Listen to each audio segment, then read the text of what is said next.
එහාට මෙහාට හරවන්න බෑ.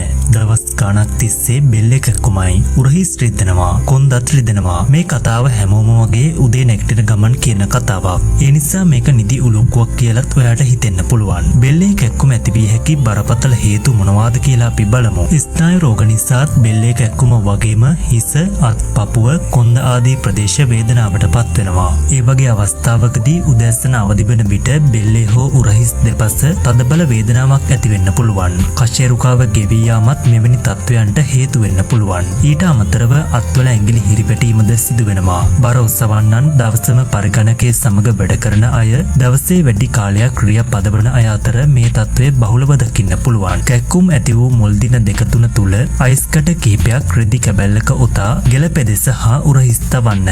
4 වන හා 5 වන දිනවලත් ගෙලෙහි කැක්කුම අඩුවන්නේ නැතිනම් මද රස්නේ ඇති උණු වතුරෙන් තවන්න. එහෙමත් නැතිනම් රෙදි කැබලි වලින් සාදාගත් පොට්ටනියක් උණු ජලයේ පොඟවා තවන්න. පැරසිටමෝල් වැනි සාමාන්‍ය වේදනා නාශකයක් පැය 6කට වරක් පාවිච්චි කරන්න.